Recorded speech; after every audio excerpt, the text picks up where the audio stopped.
viewers from Dar es Salaam, Tanzania. My name is Felicia Endersby, reporting for DW. We are here today with Dr. Ave Maria Semakafu. She is a lecturer at Muhimbili University as well as a women's rights activist. She will help us to shed some light on the ban that's been lifted by President Samia on pregnant girls continuing their education and returning back to school. So we'll dive in straight to the first question. Doctor, when you heard what the late Honorable John went through your mind? In fact, for me, that was not news. That one of the mistakes or the happening that will make a student be expelled completely from school is getting pregnant. So that was not a new thing, but it was a continuation. But we in a women's rights organization, we've been struggling to make that punishment be repealed, because we have different reasoning and scenarios that we think need to be taken on board. Number one, you find that yes, the punishment was put there as a result of our traditions and whatever, which once all the mistakes, all the happenings on girls, if negative, then it is the girl's mistake. If positive, then the parents take the credit. So I think you remember the SOSPA Act. It was one of this. We were trying really to gain slowly, because change of the mindset is not an overnight thing. You just wake up and change. So we said these girls are children, and children needs to be protected. So if you punish a child for a mistake which has been committed by an adult and the victim is a child, and then you continue punishing a child, that one, number one, we said we wanted it to be recognized that a child cannot give consent when it comes to sex. So that is rape. Thank God that one was taken on board and SOSPA was introduced. But unfortunately, although we recognize that a child cannot consent on sex and it is punishable on the perpetrator, but the girl child continue to be a victim, because while the man will be jailed, but the right of the girl, the social rights, disappeared completely. So that again continued to be an issue. And in most cases for us, an obstacle was a marriage act again, because once a girl conceive, sometimes, in most cases, the parents will sit with the family of the one who pregnated the girl, and then they say, okay, let the girl get married. And that is it. And since the Marriage Act allows an adolescent girl to be married at the consent of the parent, that was a very big question mark, which we as women rights activists, we continue to work to work against it. We really don't know how long it will take, but it is still our agenda number one in the process of emancipating women, but also as an effort to ensure that the 50-50 equality is attained. Because you cannot say you are campaigning for 50-50 while you know that this one is a victim and all her dreams and whatever happenings that the dreams and everything are shattered when she's still a teenager. At age 13, age 14, age 12, age 16, those are still babies. So for us, women rights activists, that is still an agenda, a top in the agenda. We are talking about land rights. You cannot fight for land rights for a woman who is illiterate. You need to have illiterate women so that they can manage to compete. You cannot fight for rights in business and whatever, equality in business, while the girls never went to school. So for us, we see that number one is the right of a girl as a human being to enjoy and to be protected. To be protected, yes, sometimes they can fall pregnant, yes, but the one who are the most victim on this are the girls from poor families. My daughter, let's say if I had one, make sure that I take her to a boarding school to make sure that she complete her education. And many have gone through that path. But others, The other parents, they say, okay, we'll take turn to ensure that our girl is taking contraceptives. This month will be the responsibility of the father to ensure the girl takes the pill. Next month is mama. So at least the girls are protected. The problem is from the poor families. Those are the ones who are really affected by the issue of pregnancy and dropping out of school and being left out of the development trajectory. So we find that it has been really a cry for quite some time. How do we ensure that all girls and boys benefit without any problem? Because dropping out is normal for both boys and girls. And in fact, boys drop more than girls. You know, in a year, you might find more than 60,000 boys dropping out of school, but girls, there will be 38 to 40. Okay, difference of almost 10,000. But the reasons now for dropping out are different. Absolutely. And those raise a very big question mark. Most boys drop out because of economic opportunities. They go and work out in mining industry. They go in fishing industry and things and petty business in the street. But most girls, it will be due to domestic responsibility.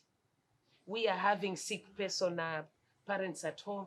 We cannot afford to have to hire somebody to come and take care. So you, dada mkubwa, elder sister, come and take care. So you'll find that most girls drop out, not because of the economies, but because of the social responsibilities that have been, gendered activities that have been rendered to girls.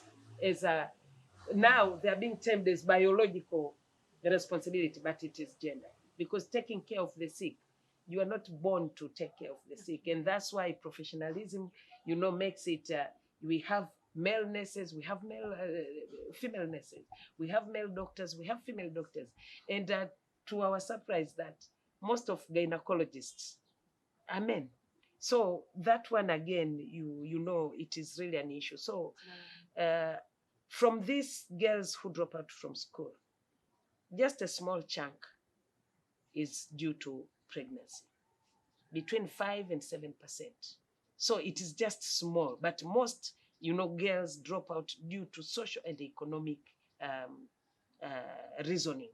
So when I heard the president talking about it, he was referring to the law. It was not something new. Yeah. And I think for all Tanzanians, they know that it has been something coming up in all political agendas. What is the right of the dropping out children? So when this idea of fee-free education came, for me and my colleagues, we think it was an opening. It was a goodwill by the government to make sure that all Tanzanians, regardless of their background, economic or social, whatever, they benefit from the national cake, at least to participate, so that they can be able to participate effectively in the development of their country. But unfortunately, that law banning pregnant girls was still there. So this, I think, is still a responsibility of us, women rights activists, but all Tanzanians, even the government, to make sure that all those who drop out, I'm not now talking about pregnant girls, all those who drop out, let them come back. I remember during the first phase government, they identified 4 national enemies. That is illiteracy was number 1, diseases, poverty, 3 enemies: poverty, illiteracy, and diseases. So those were the 3 enemies. And you know what it decided to do? It introduced adult education. They used to call it under the tree schools.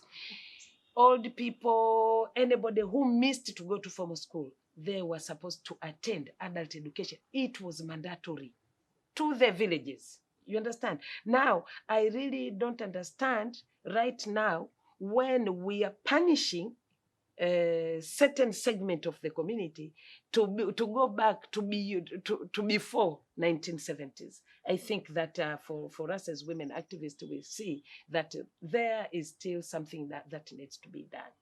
Okay, during the same fifth phase, the late President Magufuli, after it was discussed, believe me, it was discussed with him, and he directed that the Minister of Education work on re-entry program. So the re-entry program was designed, and again, the same observation was made. Most affected are children from the poor families. Now, how do you ensure that they go back to school without denying the born children their right to be with their parents? So that again is something that we really need to brainstorm together, because these poor families, sometimes they manage the day with only one meal. Now they've added an additional mouth, a baby. Now, if you say, okay, the child after giving birth, she should go back to school, who will take care of that baby? So thinking in between, first, they say, okay, maybe a girl after 2 years after birth, they can opt to go for back to school, but in an informal way, so that they go with their children. And this now was made possible through folk development colleges, FDCs. It is really working. This is the third year that the FDC are receiving the girls. This one now, we are not talking about the dropouts. We are talking about the pregnant girls who dropped out from school due to pregnancy. Okay. So they go back. All FDCs have been renovated, because previously they used to be under community development, Minister of Health and Community Development. But right now, all FDCs have been returned to the Minister of Education. And after being returned, they've been refurbished, renovated, and mandated that all FDC, each FDC must have a nursery, like a daycare for that matter. So they have a daycare, all the 54 FDC. So when the mothers go to school, at least their babies are taken care of within. They are not paid. That is number one. Number two, FDCs offers these evening classes for secondary education, but also vocational training. Yes. Yeah, everything. Nurse. Yeah, no, it mostly maybe it is tourism industry, okay. And then mechanics and what the real VETA training. Okay. So in the morning, they attend the vocational of their choice, whether you want electrical installation or whatever.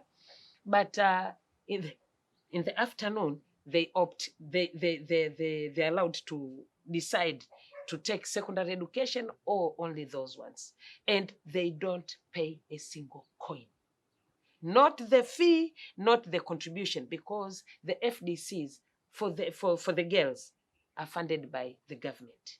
So for them, it's just application, and then they go. I remember the first year of implementation of this program, the FDC managed to have more than 1,000 girls who went, so we know that the girls who dropped out from school, really, they feel they need to go back to school to accomplish their mission. So up to now, they continue to register in school. Each year, each FDC is mandated to register minimum of 30 girls, but maximum of 50, okay. Between 30 and 50. And how many FDCs are there throughout Tanzania? 54. 54. Yeah. Do you think they have the capacity to deal with no, the they amount are of not enough, yeah. Because we have 169 districts. I'm talking now about districts. Yeah. And only having 54, it means girls from other... It's not even half. Yeah, it is not. It is not. So that is something that we as women rights organization, we say, yes, we have somewhere to start. Yes. The FDC with the program of Elimu Haina Mwisho, it is called Elimu Haina Mwisho. It is just a beginning, but we think much more needs to be done by the government, and even we as women rights activists, we and other development partners, we need to partner to see how best we can open up for the girls.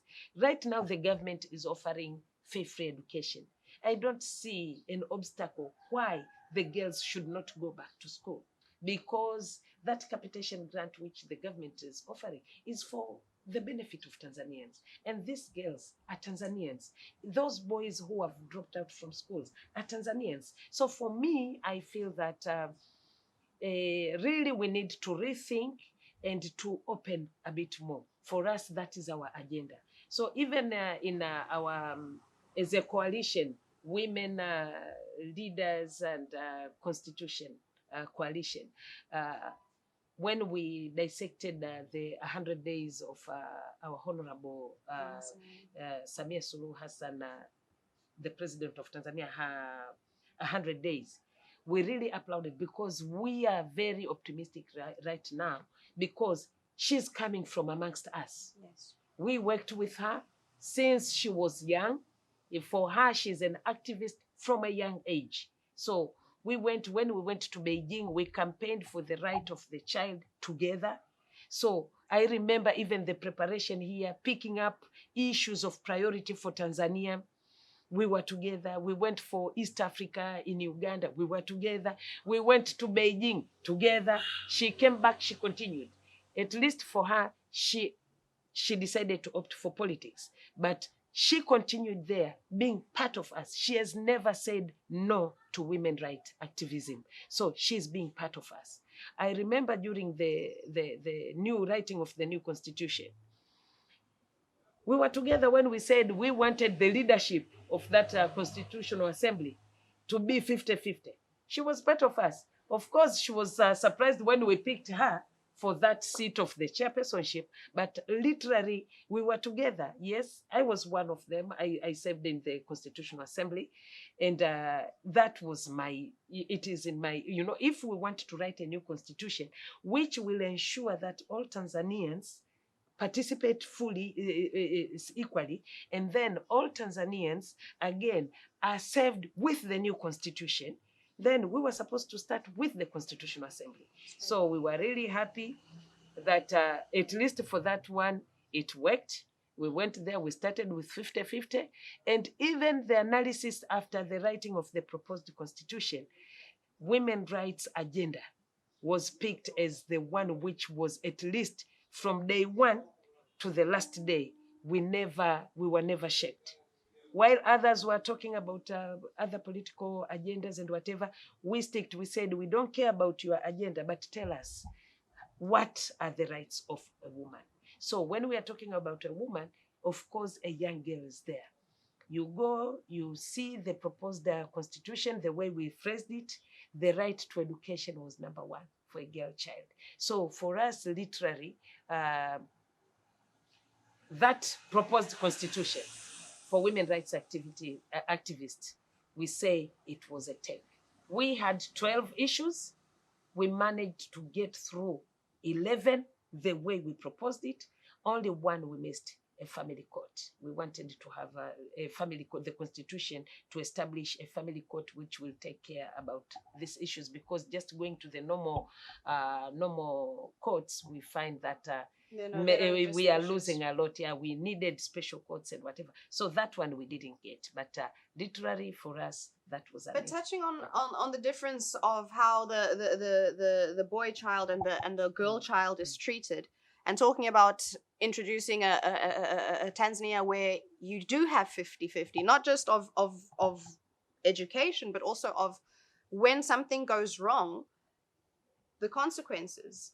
How do you not think that it's possible that if the boy child is also educated from a young age and they have consequences that affect them as well, it will make a difference? Do you think that there's any policies in place that could go not into punishment, but into perhaps education of the families that are lacking the education? In fact, for us, we say the national cake must be enjoyed by all Tanzanians. So, for me, that's why I said the issue of dropping out. You know, I did my PhD on adolescent health and livelihood. And that one enabled me really to get into the lives. You know, I passed through adolescence myself, but literally getting to know why others are behaving the way they behave, why they've opted for the livelihood they've opted and whatever, it was not really, you know, I could not digest it. But after my PhD, I will never blame anybody for livelihood outcome of them. Rather, I say, as a government and all communities, we really need to think and rework our strategies, because that's when I came. I said, children, youth are tomorrow's nation that dies today. It dies today, because these young men, which I'm talking about, that they are opting for economic reason. Yes. But literally, go and see the economic options that they go and pick. It's beautiful. You know, they go to the mining, go to Mirerani, because I went to Mirerani myself. You go, they start as nyoka, they call it snake. This snake, they say, in order for a pit to yield many Tanzanites or whatever, even in the gold, you know, the local miners and whatever, they say you need to have young boys, and then you protect them. They're supposed to go down there deep and then come up, and that's when the dynamite is blown up. They say it is something like ritual. Those boys have never been to school.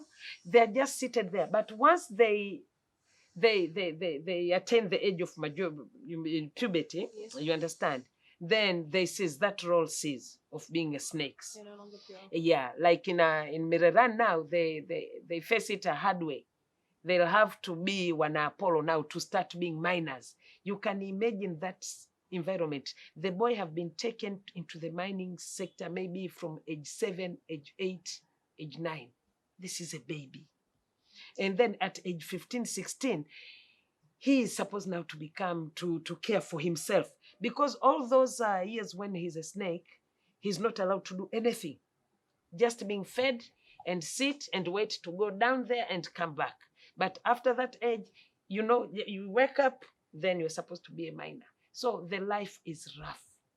So for us, we think that we really need to re-strategize on how this number of dropping out children is taken care of.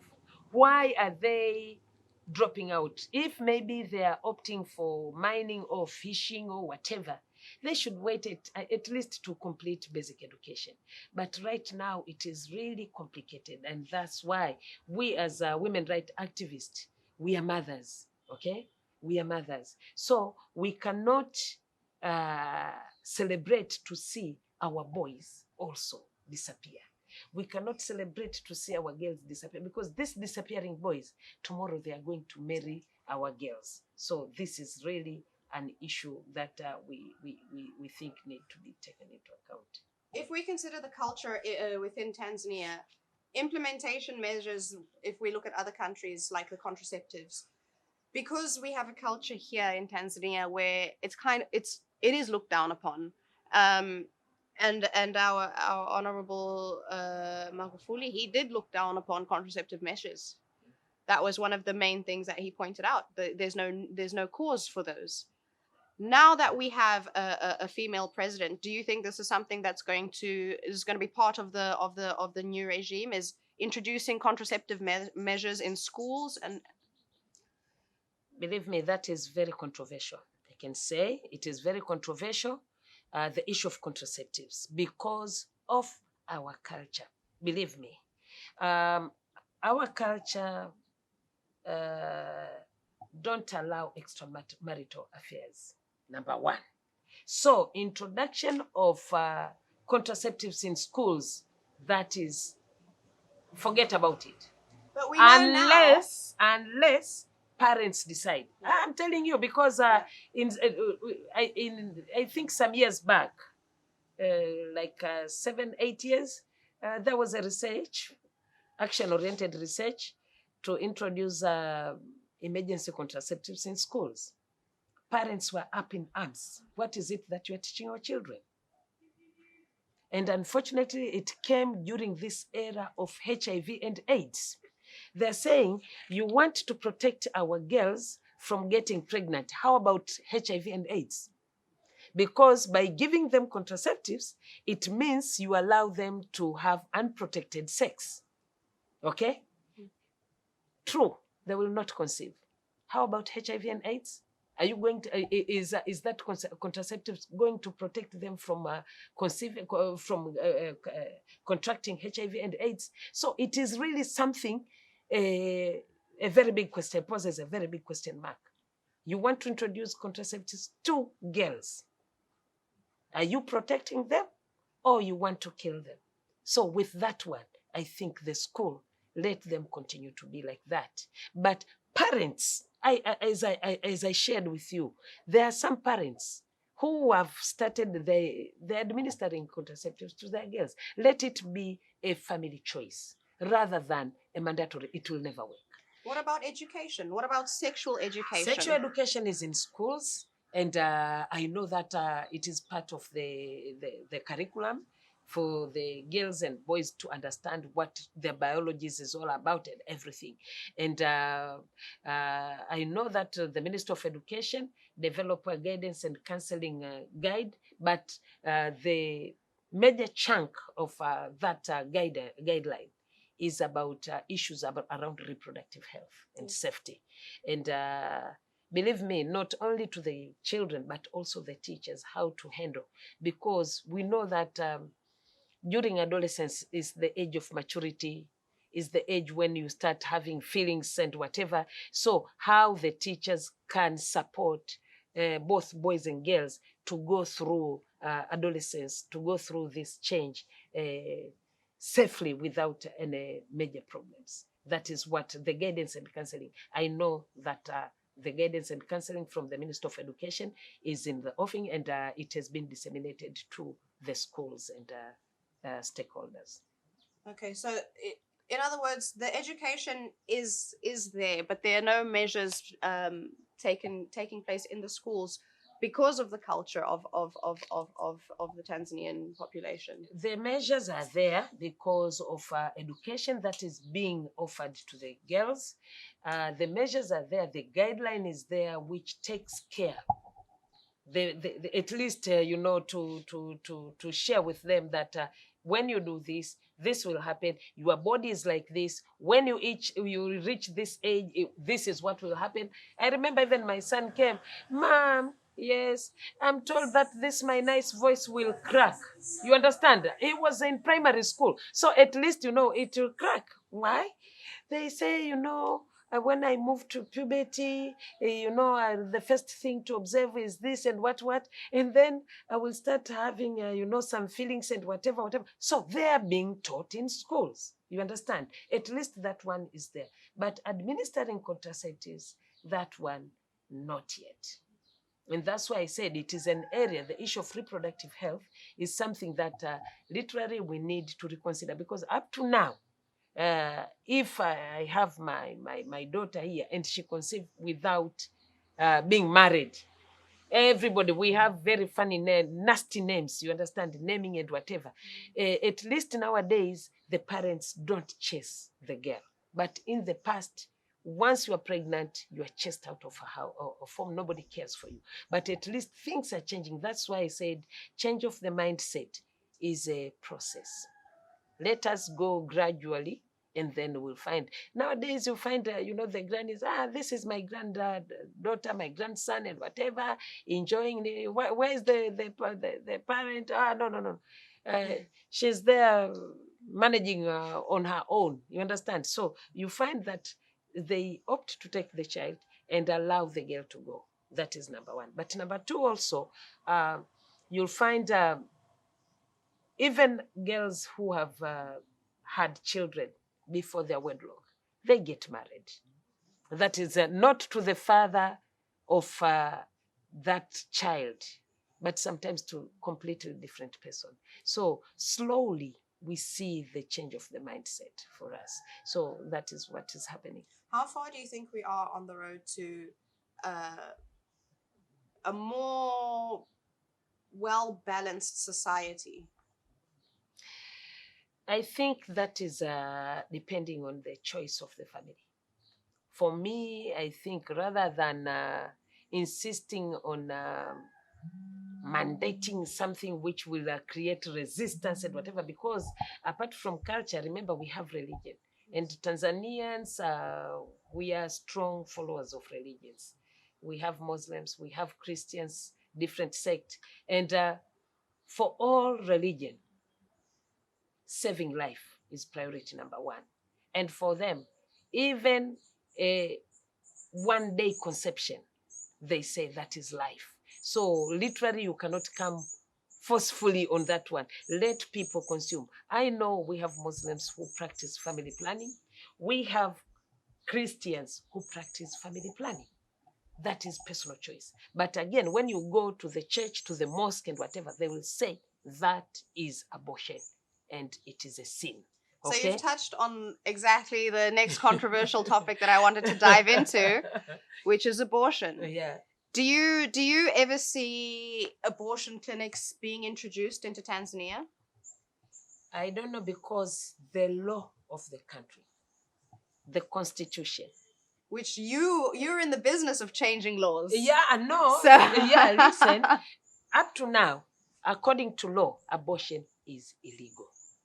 So that is something, if we feel that it needs to change, it has to start from there. You cannot come and establish illegal business without the act, without it being allowed by the law. Yeah. Constitution is the mother of the law. So if they say abortion is illegal, is illegal. If they say marijuana is illegal, it will continue to be illegal. So this is what is happening. People right now are campaigning. Oh, you see our colleagues are making business with marijuana, okay? But in Tanzania, it is still illegal. You are caught with marijuana, you are in for it. You understand? So let the lawmakers, for us as activists, we will do our share of campaigning, of influencing, of educating, trying to see what can be attained. But it is our colleagues in Dodoma National Assembly to Would change you personally ever do you see any value in having because obviously there's pro-lifers and there's pro-abortion. Do you see any value in the argument for abortion? Right now with HIV, I say no to abortion, no to contraceptives, no to unsafe sex. For me, no to unsafe sex.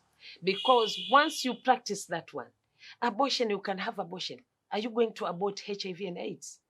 Right now, we are having hepatitis. Again, is transmitted through the same way. You can abort. You can prevent pregnancy. How about these two? We want to have an HIV free. And that now I'm going to the fourth phase government, Jakaya Kikwete's government. He was campaigning for HIV free Tanzania. Now, if we want HIV free Tanzania, that is what I'm going to campaign for. Yeah, because literally I cannot say I'm campaigning for abortion, but by campaigning to abortion, I'm putting more girls into risk of death, because HIV, you cannot cure HIV. You can say they continue taking antiretroviral, but that is not life. Our society, we are still counting the cases of HIV. So let us look for something that is sustainable, that will make our girls to be safe, to continue and develop their country. This is what is. If it was before, prior to this, I would have had a different response. But right now, in the age of HIV and AIDS, I say pregnancy is not really an issue. HIV is an issue. Thank you, doctor. Okay. How's the shots? Yes. My God. Did you guys learn something? I did. Doctor, oh my God. So I'll make the close